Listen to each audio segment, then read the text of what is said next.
and welcome back. Today we are going to discuss about project management. A project. A project involves a lot of planning, scheduling and controlling a number of interrelated activities with the use of limited resources such as man, machines, material, money and time. Examples of some projects are like construction of a housing society, construction of a highway, a shopping complex, etc. Or finding an R&D sort of projects where like finding drug of a particular disease and so on. Now, in some projects like construction of a housing society or highway or shopping complex, these are well studied. People have built a lot of this sort of things, and we can very accurately estimate the timeline for this sort of projects. Whereas, like research and development projects or new projects, determining or finding out the timeline may not be so accurate. So we need to have a different way to tackle this sort of projects. So in this particular course, we will discuss both of these two types of projects. A project requires a dynamic planning and scheduling system, and a project manager has to react immediately to the changing conditions and make necessary changes in the plan and schedule if and when they are arising. Now, how to do project analysis? A convenient analytical and visual techniques are available. Like one of the technique is called as critical path method or CPM, popularly known as. And this is used for repetitive type of projects like construction of housing society or a highway and so on. Whereas the other set of projects like where the timelines are not accurately known, we go with project evaluation and review technique called as PERT popularly. So CPM is deterministic and has a single time estimate. PERT on the other hand is non-deterministic and has probabilistic time estimates for activities.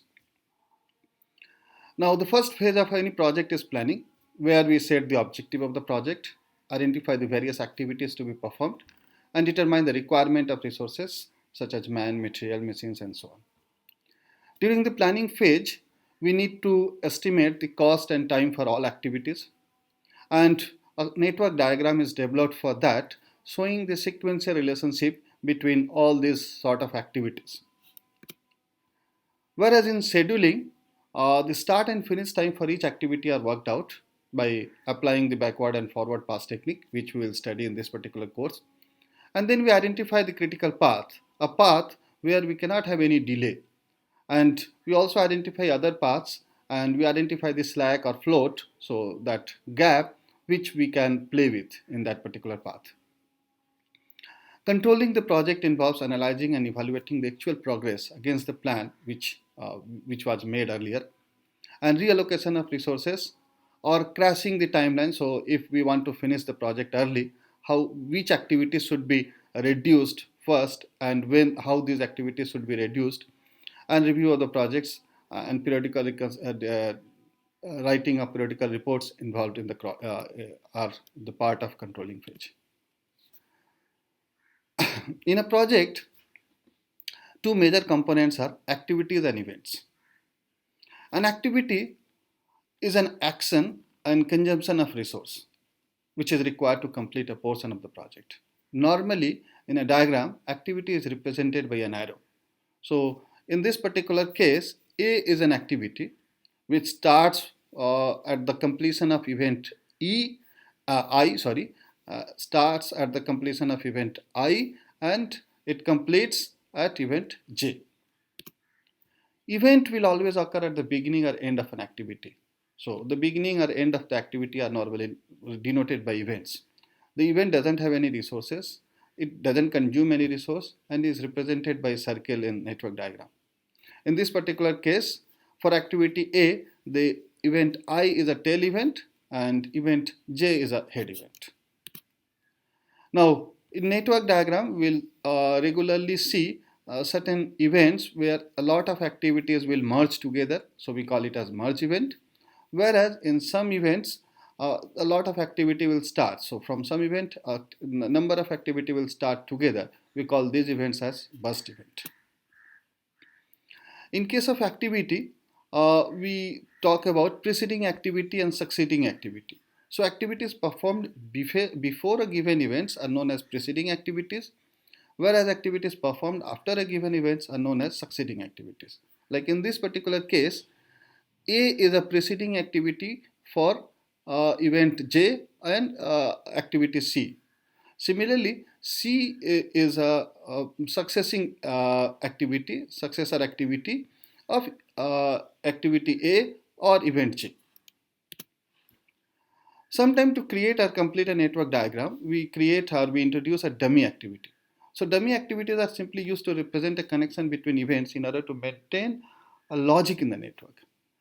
It doesn't consume any resource and time, and it is represented by a dotted line in the network. Like in this case, this is a dummy activity. So while we are going to construct a network diagram for the projects, certain rules are followed.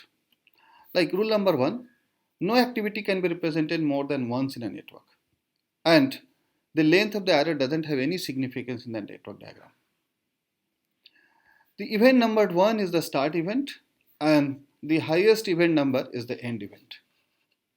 Before an activity can be undertaken, all activity preceding it must be completed. That is, the activities must follow a logical sequence between different activities.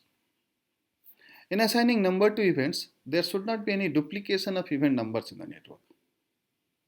Dummy activities must be used only if it is necessary to reduce the complexity of the network. Our network will have only one start event and one end event. One example is shown here. So we have certain activity and their predecessors are shown here. So we have activities from A to K. Activity A, B and C doesn't have any preceding activity. Activity D has a preceding activity A. E has a preceding activity B. F also has the same preceding activity. So from B we can start both event E and F. C is preceding G. D on the other hand is preceding H. So H can be only started after D has completed. Similarly, I can be started only after E has completed. J can be started when H and I both have completed their schedule, or both have completed. K can be only started if F and G both have completed their processing. So to construct this diagram, like A, B, C doesn't have any preceding activity, so we can start from one event, and since they doesn't have any preceding activity, they can be started from starting event. Now after A we can see that D follows, and that's the only activity which follows after D. So we can start D where A has finished. So A finishes at 2, so or the head event of A is 2. So now we can start D from that particular place. We can see from this example or from this table that B precedes activities E and F. So we can start activity E and F from the head event of activity B, that is from 3. So from 3 we can start E and F together. Similarly, G can be started after completion of C. So wherever C finishes, so C finishes or C completes at event 4, so we can start G. And now K has to start only after F and G both have finishes. So we can point F and G together to one event, say 7, and from there we can start K. I can start only after E has finished. So we can start I where E has finished. We can start H where D has finished. And then J can start when H and I both have finished. So we can start it from it. Designing this or constructing this diagram is not so easy. So I will advise everyone to take certain examples and try to do it in rough first and then make this clear picture. So for today, we will stop here.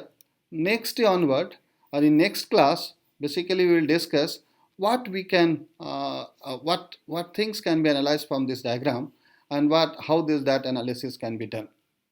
So, thank you, and I hope that you enjoyed this course. You are going through all these materials which are discussing. So thank you. Thank you once.